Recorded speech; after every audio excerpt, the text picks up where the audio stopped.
Hello, everybody, and welcome to another episode of the Team Podcast. As always, I'm your host, Raymond Hensey, and today I'm joined with Simon Anholt, a friend of the show who's come on twice before, and we're glad to have him back. Simon, nice to see you. Thanks, Ray.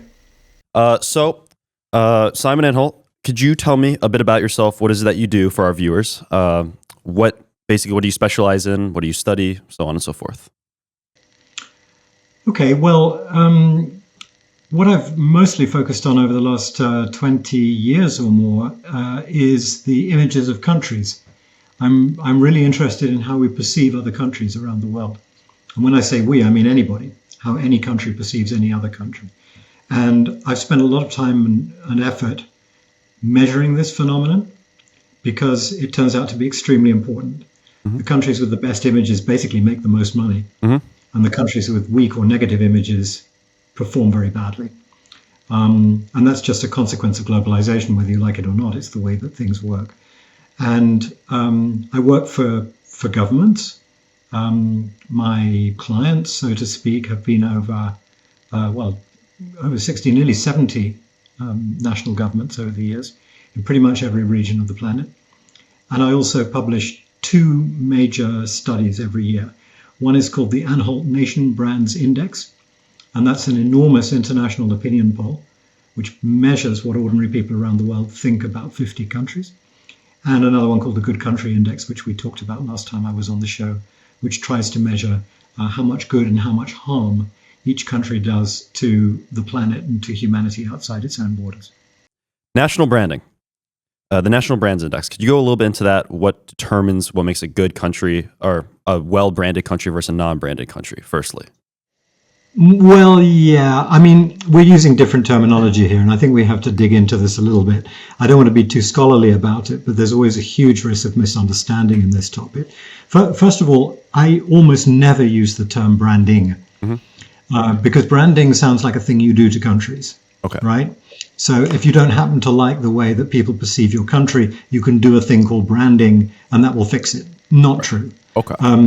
Countries have almost no power or control or influence over the way that they are perceived. Countries just earn their reputation through the way that they behave over quite a long period.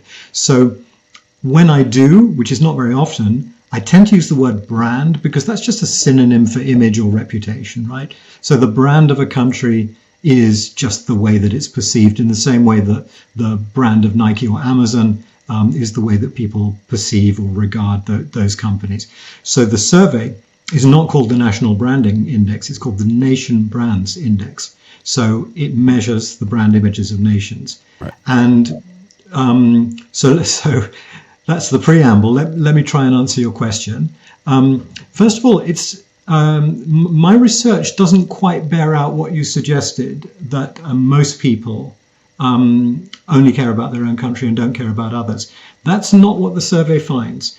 What we generally find, of course, it depends on what topic you're talking about.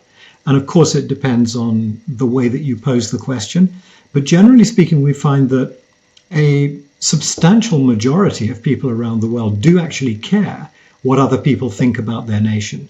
They feel proud if it has a good image, if it's well perceived, and they feel offended, even insulted, if people don't understand it or don't think about it. So it is something that people generally care about.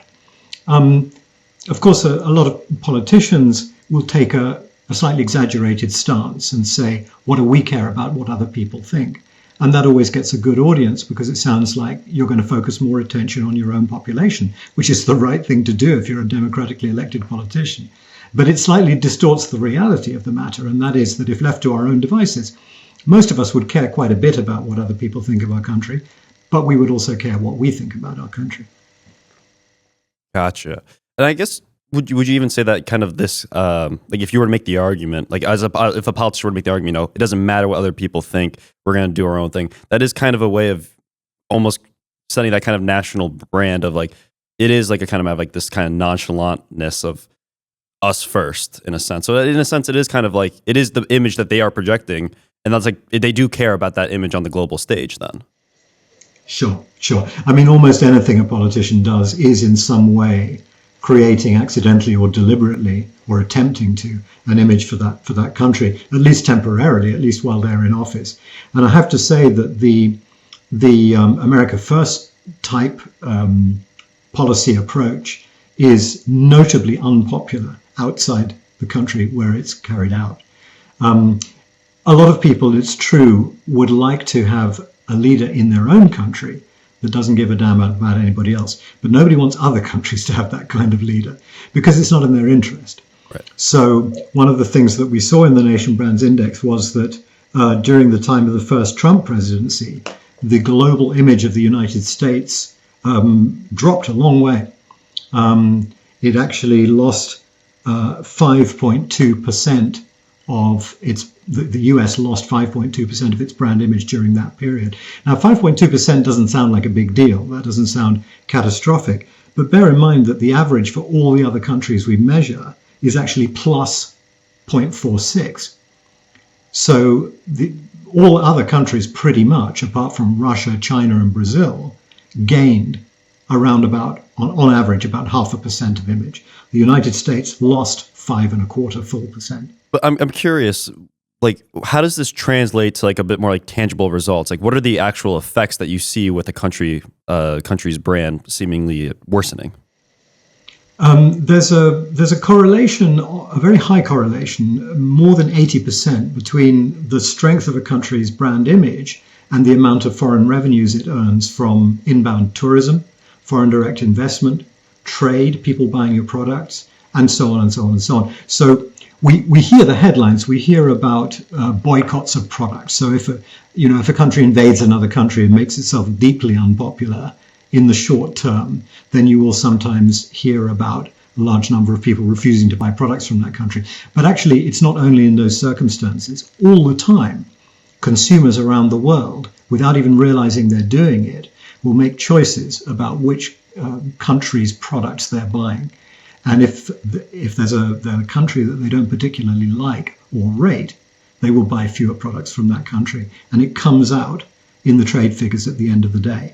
So this is much more than vanity or something purely cultural. This is hard economic reality. And why shouldn't it be? I mean, it's just the same for corporations. The reason why Nike and Amazon care about their image is not because their CEOs are sensitive to public opinion particularly. It's because they make more money if their brand is highly regarded, and they make less money if it's less well regarded. And basically what my research shows is that exactly the same thing applies to countries. So it's actually very short-sighted to say we don't give a damn about what foreigners think, because in the end it will make you poorer. That's interesting, because I'm curious when you look at, for example, like I know, for example, the Good Country Index. One of the markers was I'm forgetting if it was free. I think it was free trade. That was one of the markers. Kind of going into, how do I put this? When you look into like America First policy, a large part of it is tariffs, putting kind of the American economy first. I would wonder your kind of view on that. Is putting America's economy first, as per the America First model, you would think in the long term would actually be more harmful than good? Well, there are at least two ways of looking at that question. One is in strictly economic terms, and I'm no economist, but my understanding is that simply piling tariffs onto imports into your country doesn't in the long term benefit the economy. And most of the additional costs of those tariffs do end up getting passed on to consumers. So it is a form of self-harm. And in previous ages where a high tariff regime has been tested, that is what happens. It ends up making products more expensive. It looks on the surface to it, if you're not an economist, like a fantastic way of raising taxes from foreigners. But unfortunately, it doesn't play out that way. But that's the economic answer. The image-related answer is a little bit different, in the sense that most folks out there are not especially aware of complex economic decisions like this. Most people around the world, the people that I survey, don't know what a tariff is or what it means. And so the news, for example, that President Trump is heaping tariffs on a large number of imports into the US, that doesn't have a huge amount of meaning to the majority of people around the world. unless they're particularly well educated or they're economists or what have you. But just a small correction: the Good Country Index doesn't favor free trade; it favors trade. So basically, the more trade-related interactions you have with other countries, the higher your score, because trade is generally good for the global economy. The more trade there is, the more everybody's wealth and prosperity are boosted. That's the simple principle behind it. Free trade is another conversation which doesn't come into the Good Country Index. Okay. And when talking about interacting with like these global international organizations such as the UN or the WHO, obviously participation is taken as a generally good thing, being able to contribute to the international system. What are your thoughts on Trump declaring that he wants to leave the WHO and Milei evoking similar sentiments? I have some sympathy with their view. I think that the reason why we include membership and regular payment of dues to those organizations is because they're the best thing we have. If you want to try to create a reasonably well-functioning international community, a group of nations that get on together and, generally speaking, don't harm each other and don't harm the planet, because I think most people would agree that that's important. It's the best we've got, but it's very, very far from perfect. And I, for one, am quite glad if things happen that give the international organizations a shake-up, because I think it's long overdue. I think there is a great deal of inefficiency and, in some cases, corruption. These international civil servants have very safe jobs and in many, many cases do very little work for them. And I don't think that's right. And I think it's time for a shake-up.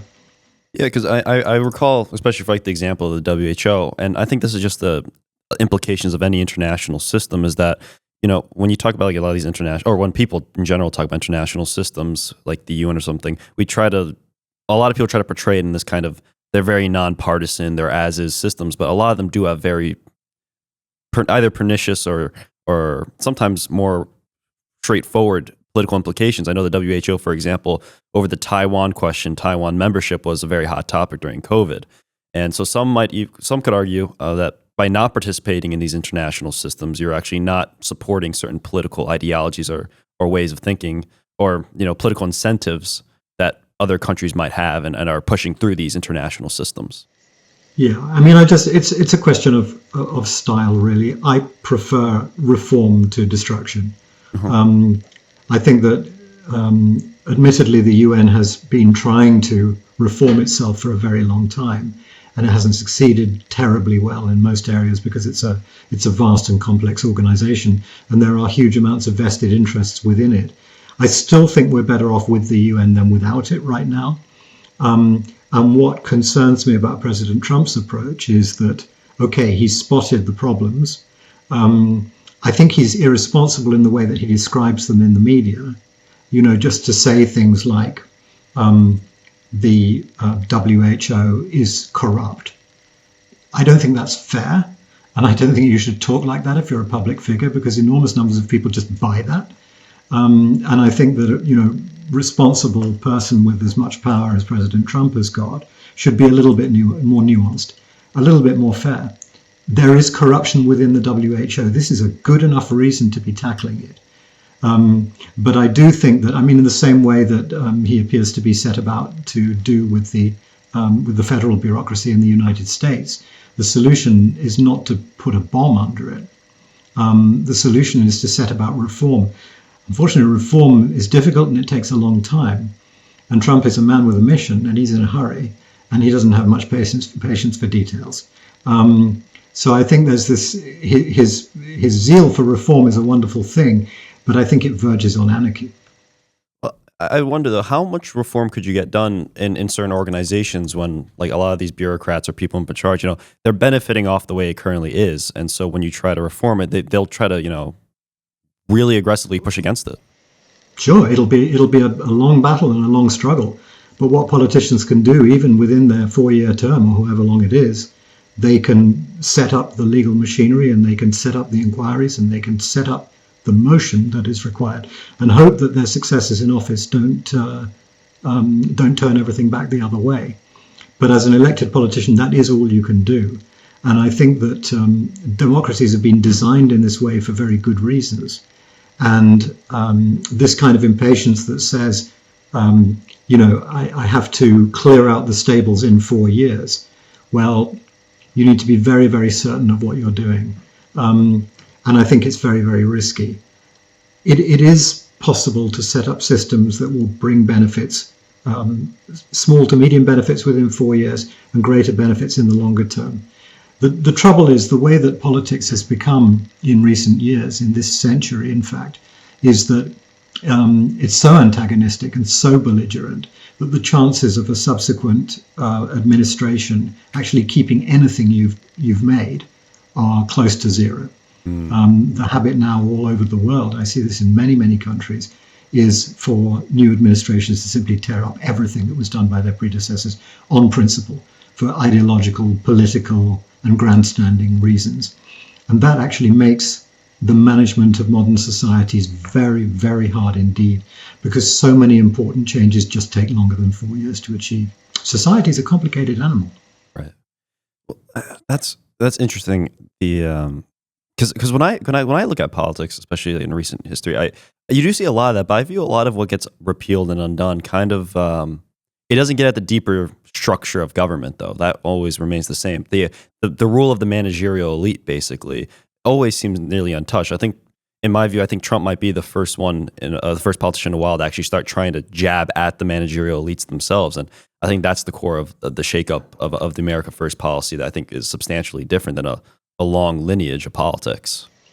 Yeah, and he's to be thanked for that, but it remains to be seen whether his approach is so draconian that it ends up doing more harm than good. We'll see. Then where does ideology fit into? Where does ideology fit into, attacking or reshaping, reforming? I don't know if reforming or dismantling is the better approach to kind of the international system, the bureaucracy, such as that. I think political ideology is the invention of the devil. It's a children's game. It's my team, your team. We're better than you. We're red, you're blue. The left wing, right wing game is a particularly perilous one because it happens to coincide quite neatly with the two major personality types on the planet. There are people who tend to vote conservative, are people who, generally speaking, feel that things used to be done better, and generally speaking, feel that things that are closer to their own selves and their own experience and their own culture are better and safer. And then you have the people who generally vote for left-wing type politics, and they are the ones who tend to think that things are going to be better in the future and so forth. It's a childish reduction, but those are two character types. And when Marx and people in the 19th century and before started devising this system of capital against labor, of left wing against right wing, they were actually plugging into the most divisive, most visceral, most potent, most dangerous character differences that there are on the planet. And that system of left versus right has split humanity in two. And my personal view is that I think politicians should not be ideologues. They should not be superstars. They should not have egos. And they certainly shouldn't be messianic. I think they should be competent, reliable bureaucrats. Because running a country is an incredibly complex technical business. And it always astonishes me that the two most important jobs in the world, being a politician and being a parent, are pretty much the only two jobs where no knowledge, no experience, and no particular aptitude are ever required. This is the problem that we face. I think it's funny when you talk about, they shouldn't have, like, how do I put this? I find it's my genuine belief, personal belief, that anyone who wants to run for president or runs into political office has some degree of ego in them. Like, you need to have a good deal of confidence, I think, in order to in yourself in order to run for places. So I find it kind of it's kind of hard to have, I think, humble politicians in office. I think it's a bit of an oxymoron. Me personally, there are cases, but you know, this. We have a, forgive me for cutting across you here, but we do have quite a fine tradition over here in Europe for electing. I mean, we've made a few mistakes. There was a guy called Hitler, but if you look at modern 20th, early 21st century European leaders, a surprisingly large number of them are dull, competent bureaucrats. And that just makes me so happy. That's what we want.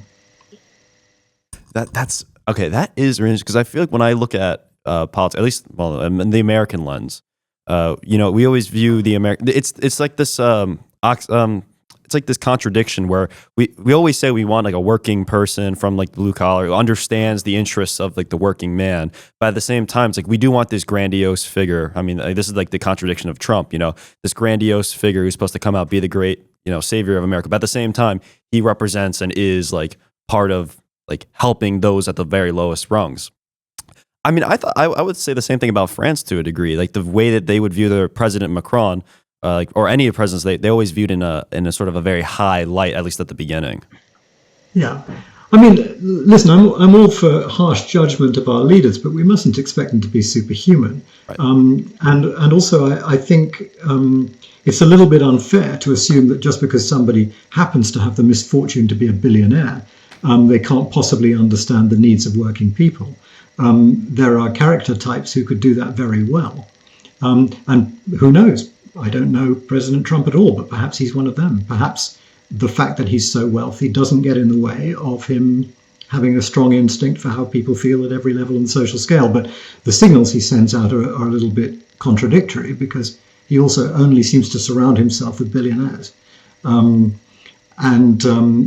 there are mixed messages coming out.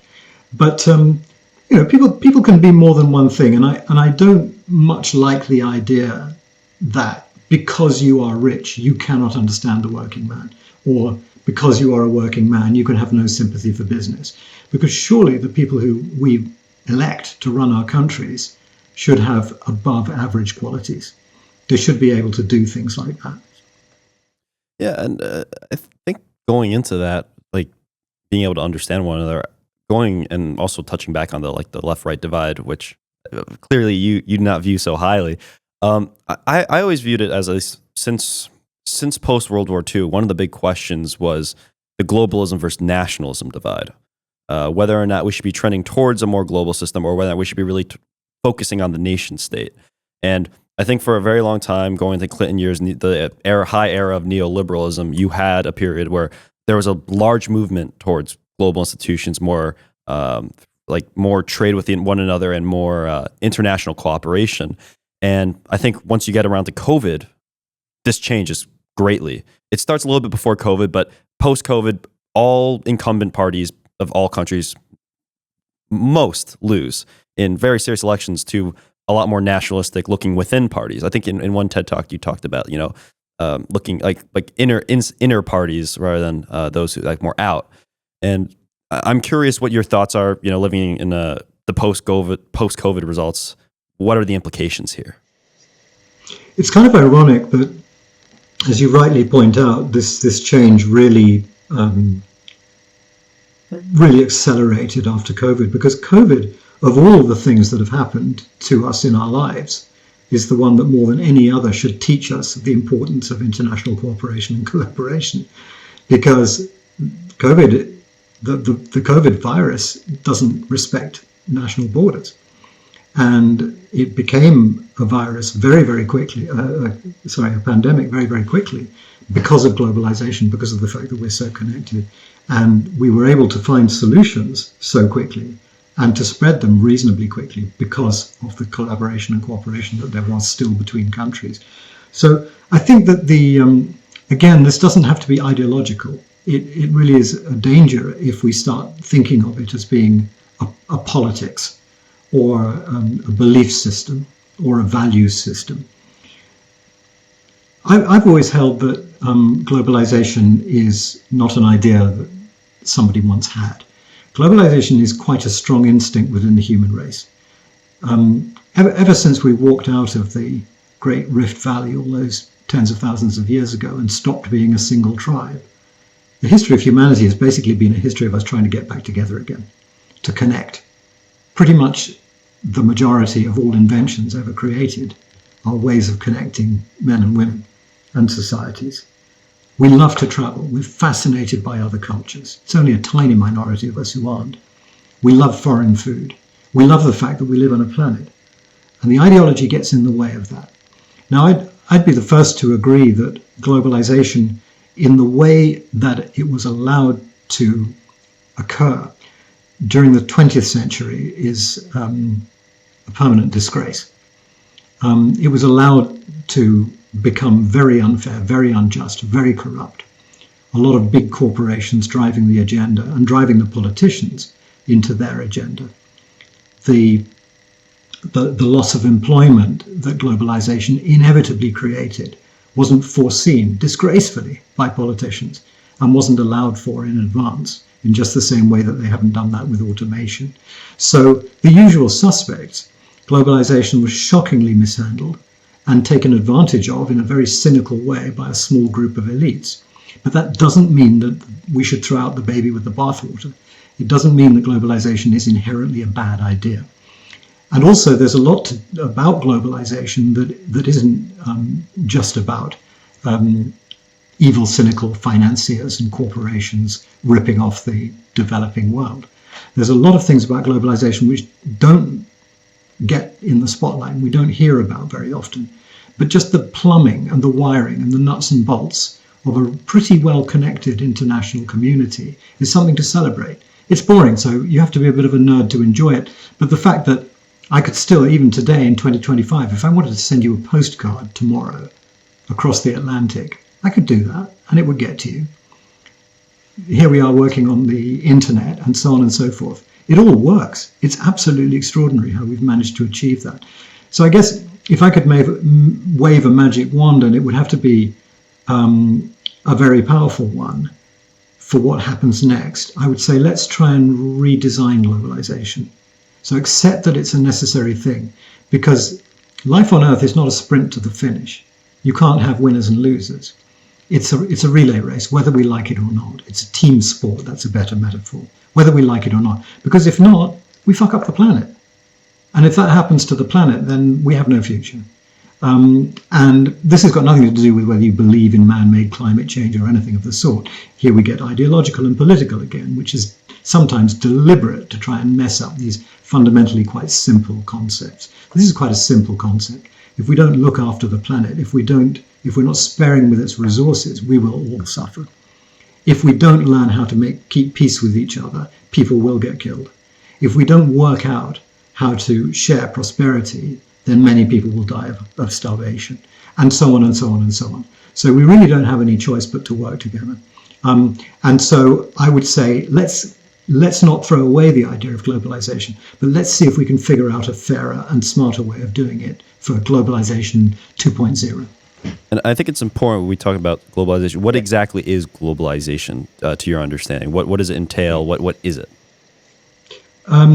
It's a mass, a network of connections, of interconnections between countries. So it's many things. It's cooperation and collaboration between organizations, between individuals, between societies, between governments, between corporations, between organizations. But it's also the infrastructure that enables that to take place. It's the markets that make money out of it or fail to make money out of it, and so on and so forth. So it's the whole cluster of the nervous system that connects the countries of the world together. Okay, perfect. And there's a lot you just talked about, going into, economy, wars, climate changes. There's a lot of specific parts of how globalization can help address that I would like to go into. But before that, I also, we talking about how every technology that we've created was towards, bringing us more interconnected, this love for multiculturalism and such. But I feel like, I think it was Edgar Julius Young. He writes about this kind of battle in between diversity and uniformity, where yes, we don't want everything to be the same. We don't want, everyone to have the same haircut, same look. But at the same time, there is a degree of comfort that we have in uniformity of the in-group as opposed to the out-group and such. And Where does globalism play in this? Because I think a big criticism of globalism is that if you allow globalism, you allow people to just go wherever, and nations, as a concept, start to take a back seat. You get cultural erasure, you get kind of like this global culture, and the diversity ends up getting lost. And for this, in the name of multiculturalism, allowing more culture sharing, you end up just getting a muddling of cultures and destruction, really. Destruction is a bit of a leap from merging together. So let's take the first idea first. My own personal experience, I haven't found this to be true. I find that the more cultural mixing there is, the more interesting the soup becomes. It doesn't just turn into a brown mush. It becomes ever more fascinating. So if I walk down a street in Tokyo and I see a Kentucky Fried Chicken next to a French restaurant, next to a pizza parlor, for me that's something kind of fun. That's quite colorful. That's quite interesting. That's the way things ought to be. The background is unmistakably Tokyo. This is Japan, but it's got things in it that aren't Japanese, and I cannot see the harm in that. I'm sure that a lot of elderly Japanese people will look at the Kentucky and feel that it's an alien arrival, but old people always respond to new things in that way. It's just the way that human beings grow. It's the way that they grow old. But to leap from that kind of polycultural soup, which I think is something to celebrate and something engaging and something interesting, to destruction is for me a bit too much of a leap, because I don't see where the destruction comes. I don't see anything being destroyed. I see things being enriched. Well, I would say rather than destruction, it's a lot of replacement. When I think of like cultural replacement, I could think, well, two ends of this. One, in one sense, a culture could be maintained because, not necessarily my views, but this is I hear as a criticism of globalism. Like certain cultures become like commodified. They become a matter of just for selling, and it's not really a genuine culture anymore. It becomes a commodified culture. Like Native American culture, a lot of critique of Native American culture in the modern sphere is that it's been commodified. It's been turned into a matter of just making money off of it. Or, for example, in Ireland, in terms of replacement, like the Gaelic culture has been largely supplanted by an Anglo culture. And there's been several drives to kind of reclaim it, but over the long term, it has been like a declining culture in a sense. Yeah, well, the first examples you gave, where the commercialization of cultures has, in some sense, according to some people, diminished them. I think if you want to point the finger of blame there, the finger of blame should go to capitalism, or if you're being even more elemental about it, greed. The fact of the matter is that people love to make money, and if they can make money out of culture or out of globalization or out of any damn thing, then they will, and that's just in the nature of humanity. I don't think that people enjoying mixing different cultures and elements of those cultures is responsible for making them more commercialized. I think the companies are taking advantage of the fact that people enjoy those things. So, KFC take advantage of the fact that Japanese people appear to like fried chicken done Kentucky style. And so we allow them to operate freely because we're all, free societies. And that's what happens. But it's not the globalization that's caused that commoditization of that aspect of culture. It's business. The replacement, obviously, replacement is a very loaded and quite dangerous word. It's a word that people chant aggressively on protest marches. There is plenty of evidence that smaller, weaker cultures do need to fight to stay alive. There are plenty of examples to show that that's possible if you work hard at it and if you get the right people together. So any group that finds itself running the risk of going extinct, the recipes are well known for how you can retrieve that. I mean, you mentioned Ireland, but the Irish language has been a phenomenal success. Like the Welsh language also, it was saved from the brink of extinction by people who cared about it and who worked very, very hard to make sure that it didn't get crushed under the heel of the dominant culture and the dominant language. So human history is an endless series of powerful cultures dominating and crushing, or generally pushing into extinction, smaller cultures.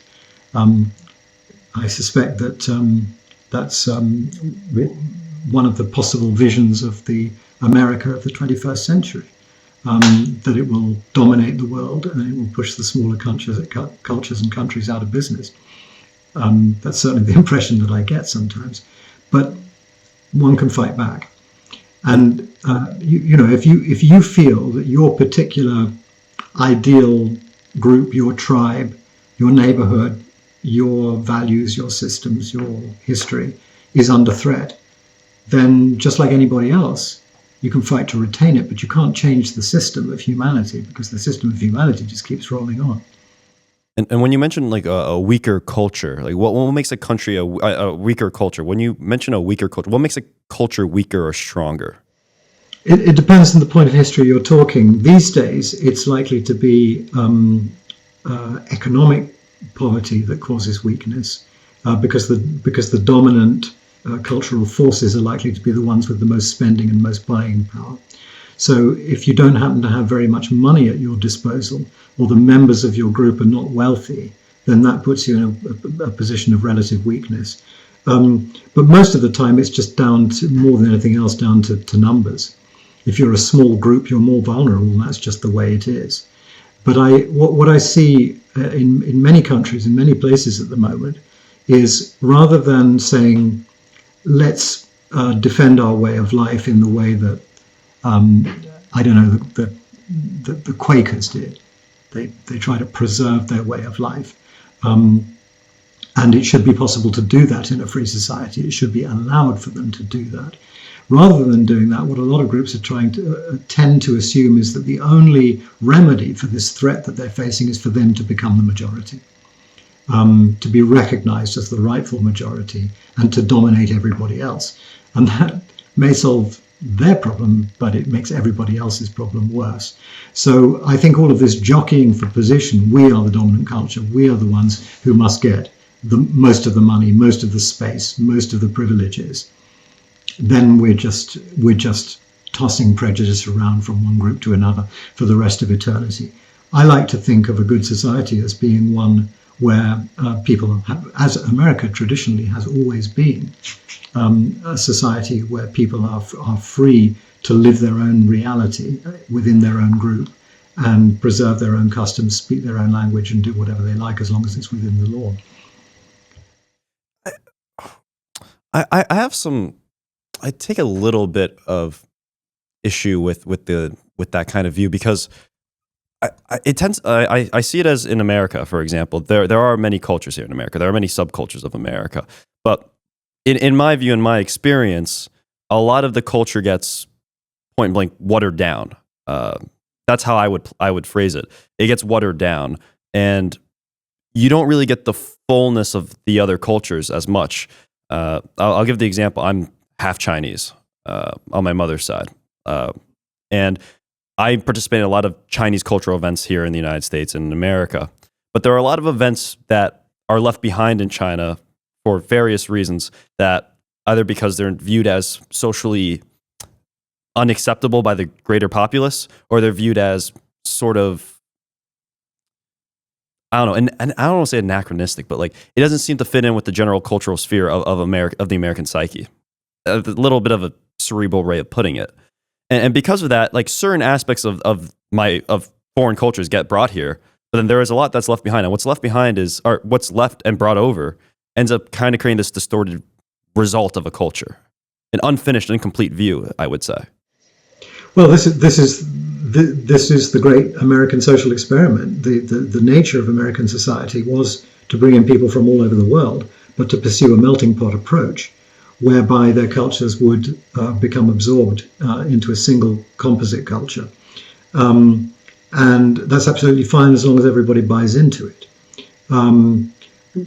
But there are other countries where a policy of multiculturalism has been pursued instead, which allows people to preserve and respect their differences and to form subcultures. So you pay your money and you take your choice. Which one works better? Which one suits you better? The melting pot has been very successful in the sense that there are, in the United States, for example, relatively few homegrown terrorists. In my country, in the United Kingdom, a great many of the terrorists that we've seen perpetrating attacks over the decades have been members of a subculture, and the system comes in for a lot of criticism as a result. If we'd made more of an effort to integrate them into UK society, to make sure that they speak English, to make sure they don't dress differently, to make sure that they don't pursue their own religion too fanatically, blah, blah, blah, then this wouldn't have happened. I don't think it's that simple at all. But both multiculturalism and the melting pot approach can be easily criticized. Nobody's yet come up with a perfect balance of the two. The fact of the matter is that people are always going to move and migrate from one country to another. And when they do that, then something has to happen to their native culture, especially if they intermarry. And it's a big question, which you and I probably won't be able to solve today. Well, I mean, this is not much of an argument against globalism, like what I'm about to bring up, than it is about rate of migration.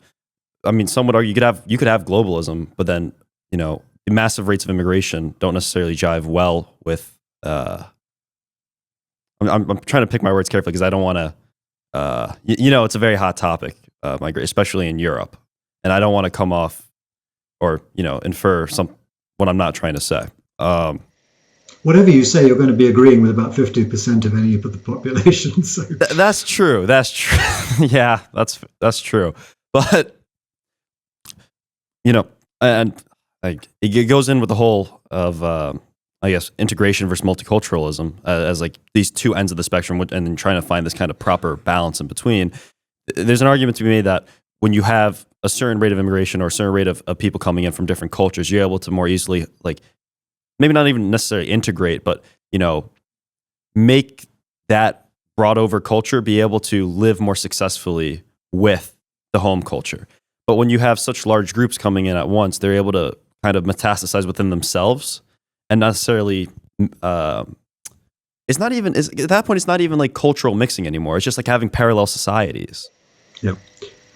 Nobody could disagree with you, Ray, on that point. I mean, the fact of the matter is that societies have acceptable and unacceptable speeds of change that they can deal with.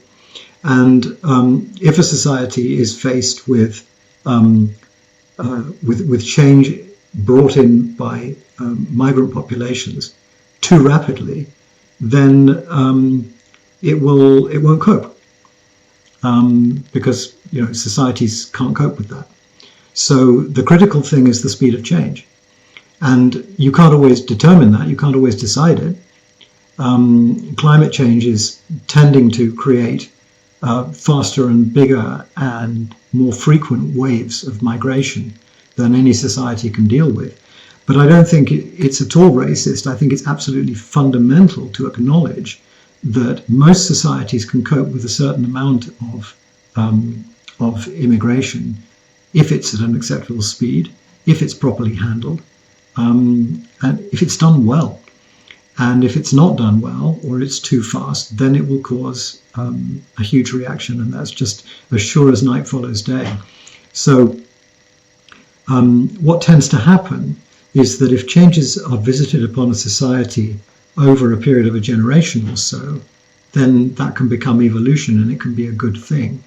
If it's anything less than a generation or so, then it is visited on the population as revolution, and it easily becomes violent. I mean, forget migration for a second. If you take the idea of female emancipation, my daughter's views are views which my mother could well understand and sympathize with and feel proud of that her granddaughter feels. But my grandmother would be absolutely horrified by it. And so that gives you a sense that one generation's change is palatable, but very much less than that becomes unpalatable. And it's not surprising that politicians of the more populist variety play around with words like invasion, because they know very well that that can be what it feels like. Or rather, to the majority of people, they don't directly feel it, but that's how they imagine it. They do imagine it as an invasion, and you can understand why those words are so potent, because that's what it feels like to people. I think it's irresponsible because it doesn't solve the problem. It just raises the level of tension, which is the last thing that we want. Go ahead. It's throwing around the word global towards a more global system. It does strike a lot of fear in a lot of people. So to move forward and try to create these more global systems, like support the UN, support within reason all these organizations, and move towards that kind of more interconnected world. How do you respond to, how do you address the concerns of the native peoples of any country in the world that are afraid, I am afraid of my culture being erased. I'm afraid I might have a weaker culture, for example, or I'm afraid that, if they're the term replacement, they are afraid of such concepts. How do you address that? Yeah. Well, I think it's down to the politicians and to the systems and structures that they set up. It is their primary duty to all parts of their population to make them feel rightfully secure in their identity and in who they are. So if you lived in the right sort of country, you wouldn't have that fear. You might be aware of the fact that your ways of being are under threat, not threat of violence, but threat of extinction through natural processes. But if you live in a well-run country, then you know that the needs that creates within you will be understood and respected and foreseen by the administration. That there'll be ways that they can help you to deal with that, and they won't just say, "Tough, you're the minority." And what worries me a great deal about the rather more macho styles of governance that we're seeing spread around the world at the moment is that they would not make smaller minorities feel secure at all. You would start to think to yourself, if I'm in a minority, then I'm a marked man or woman. I'm in danger, not just of losing my values, but of actually being persecuted because I don't belong to the majority.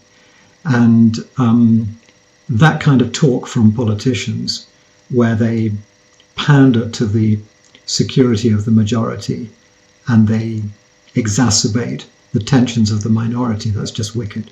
Nobody should be allowed to do that. But I think they're able to pander to it because it is to a degree an innate feeling that people have that there is a sort of anxiety of being in the minority.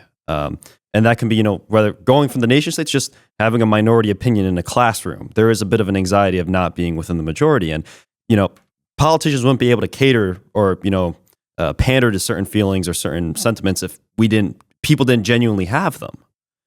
And when we look at, let me put this, that fear, for example, of becoming the minority or having not even maybe racially, but ethnically or culturally, for example, become the cultural minority. A lot of countries, the people are genuinely insecure about it, even if they seem to have had a historically long-lasting culture and they still are the majority. They're in fear that eventually this will not always be the case. And truth of the matter is, most likely, cultures change over time. There is no one static culture. Cultures come and go, just like everything else. But humans don't view it that way. We have an innate love to the way that we live. So when you look at countries like, for example, well, I'll say even the United States. I'll use the example of the United States. I'm most familiar. Trump, right? And with DEI, or Trump with kind of what is the idea of the dominant culture at the time and having all these immigrants come from outside, come in and fundamentally changing the culture. Even though it seems like America's a very successful melting pot, the culture of America, cultures maybe, if you want to take it that way, has been relatively intact. Even in a country like the United States, that fear and sentiment is extraordinarily strong. And I can only see how in a country where the melting pot idea is so strong, in other countries out there, like in Europe, that I feel like the national psyche, that understanding of themselves is a lot more blood and identity based. I don't see how they can cope with these changes. Well, it's difficult, but in the end, I think it comes down to trust of the government, trust for the leaders, because That's a tough sell, I think. absolutely. But I mean, trust is only something you can earn. It's not something you can construct, and leaders can only earn trust by demonstrating that they're trustworthy. You see, being part of a minority, even a tiny minority, is not necessarily an uncomfortable thing. It doesn't need to be like that. It can be quite a comfortable thing. It can be kind of cool to belong to a tiny group. You can take a lot of pride and pleasure out of being exotic, different from the majority, and yet connected to the majority. And so I don't think paranoia is the necessary consequence of belonging to a minority.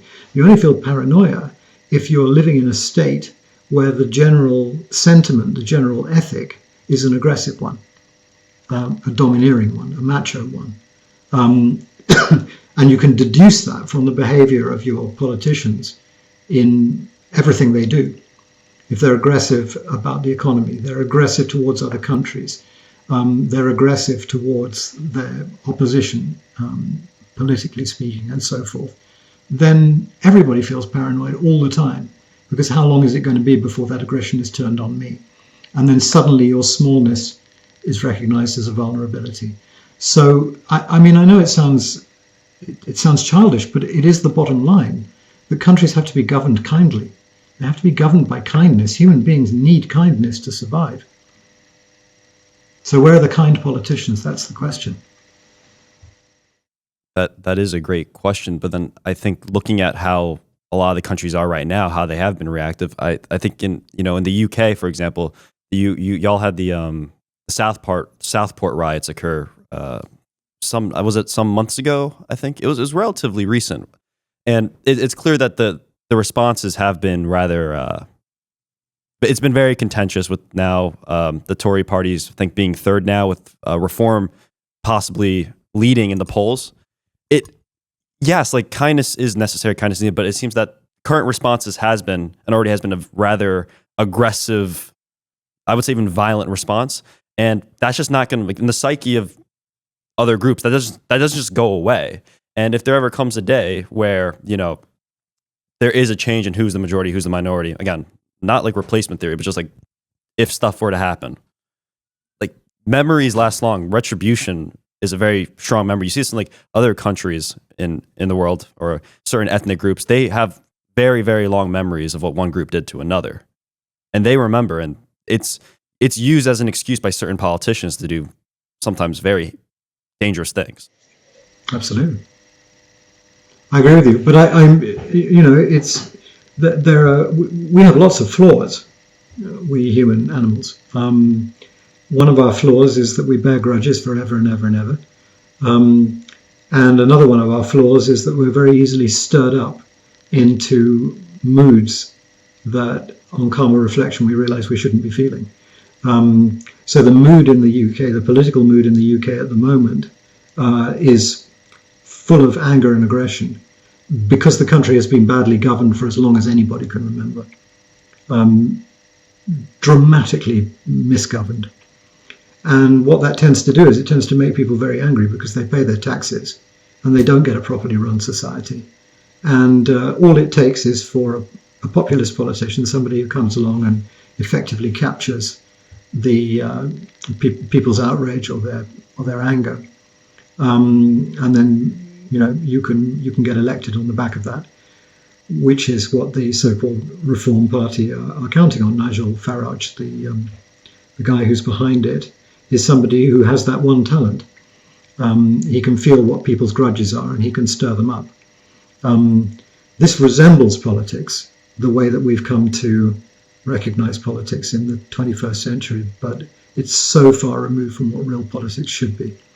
Real politics should be deeply understanding what's wrong with society and having a deep commitment to try and fix it, not just getting elected at any cost by stirring up people's baser emotions. Well, think we're coming short on time, so I'm ask one last question. I think it's a question you've probably responded to a few times already, but one more time wouldn't hurt. Basically, if you had one quote, message, saying that you could basically leave to the youth, what would it be? I have a horrible feeling that the thing I want to say was the same thing I said last time I was hosted by you guys. Is that permitted? Yeah. Okay, I may or may not have said this, I don't remember, but it's a thing I often do say. Please, please, please remember it is not obligatory to hold opinions. That's a good This one. this is the antidote to social media and all the evils that social media brings. It engenders in all of us this sense that you are somehow obliged, socially obliged, to hold firm, unshakable opinions on every single damn subject on the planet, which no matter how smart you are, you cannot have.